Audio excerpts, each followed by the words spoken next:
আমার কাছে মনে হয়েছে যে এটা আমাদের বাড়ি, এটা আমাদের গ্রাম, এটা আমাদের উপজেলা, এটা আমাদের জেলা। আমাদের শ্রদ্ধেয় শিক্ষক বলে গিয়েছেন, সেনাবাহিনীর কয়েকটা টিম এসেছে, তারা মোবাইল নাম্বার নিয়ে গিয়েছেন, তারা সেমিনার করেছেন, 108টা মন্দিরে পূজা হবে। 5 তারিখের আগে পরে আমাদের নেতা বিএনপির ভারপ্রাপ্ত চেয়ারম্যান জনাব তারেক রহমান সাহেব নির্দেশনা দিয়েছেন, বাংলাদেশের প্রত্যেকটা নাগরিক এই দেশের মালিক। এই দেশে কোনো ভেদাভেদ নাই, কোনো সম্প্রদায়ের সাথে কোনো ভেদাভেদ নাই।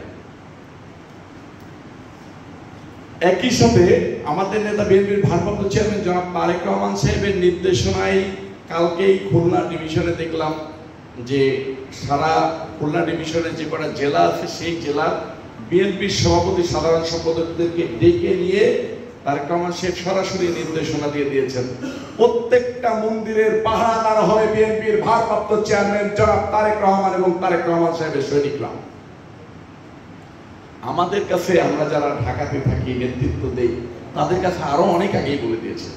সেটার ধারাবাহিকতায় আমরা আপনাদের এখানে সজীব আসে, রজব আসে, আক্তার আসে, মিজান আসে, সবাই আসে। তারেক রহমান সাহেবের নির্দেশনা, প্রত্যেকটা সম্প্রদায় যেন আমার হৃদয়ের মণিকোটায় থাকে, প্রত্যেকটা সম্প্রদায় যেন আমার ভাই হিসেবে ভালোবাসার ছায়াতলে থাকে। সেটার ধারাবাহিকতায় আমাদের এখানে উপস্থিত হওয়া। আমরা চেষ্টা করে যাচ্ছি যে যাতে এই মন্দিরগুলাতে পূজাগুলা সবসময় আমরা ভবিষ্যতে, মানে অতীতে যেগুলো দেখেছি সেগুলা বর্তমানে এবং ভবিষ্যতের জন্য না দেখতে হয়, সেটা নিয়েই আমরা কাজ করে যাচ্ছি তারেক রহমান সাহেবের নির্দেশনায়। আমাদের স্যার যেটা বলে গিয়েছেন সেটার ব্যতিক্রম হবে না। এইখানে যারা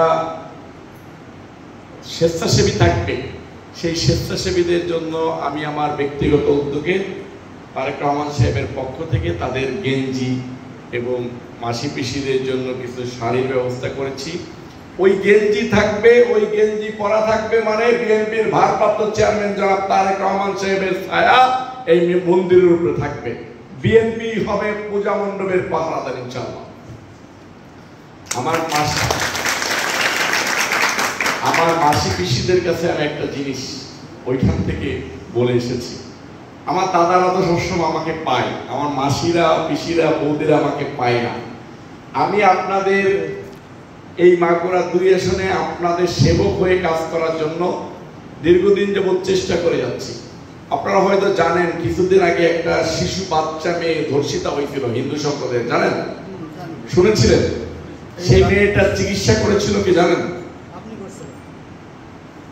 ওই মেয়েটার চিকিৎসা করেছিলাম বিএনপির ভারপ্রাপ্ত চেয়ারম্যান জনাব তারেক রহমান সাহেবের নির্দেশে আমি।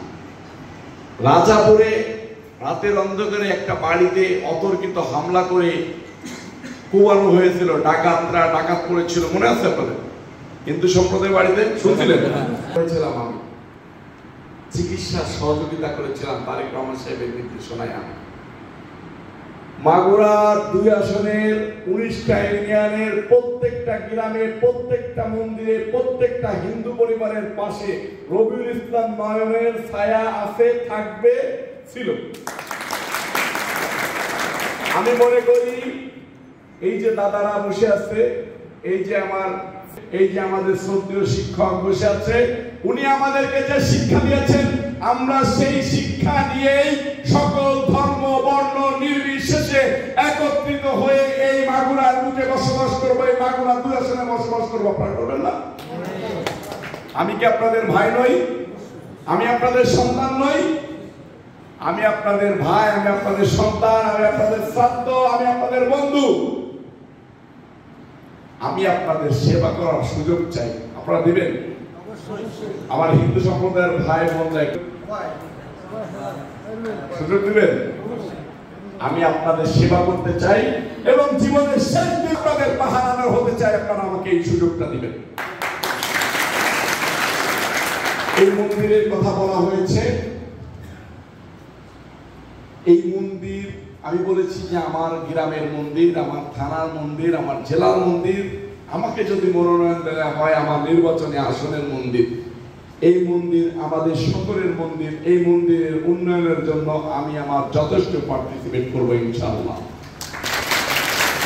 সকলে ভালো থাকবেন, দোয়া করবেন, আপনাদের ছায়া নিয়ে, আপনাদের সহযোগিতা নিয়ে যেন বাকিটা জীবন পার করতে পারি। আমি আমার শ্রদ্ধেয় শিক্ষকের মধ্য দিয়ে আপনাদের কাছে এটা চাচ্ছি যে আমি যেন আপনাদের সেবাটা করতে পারি, আমাকে সেই সুযোগটা দিবেন।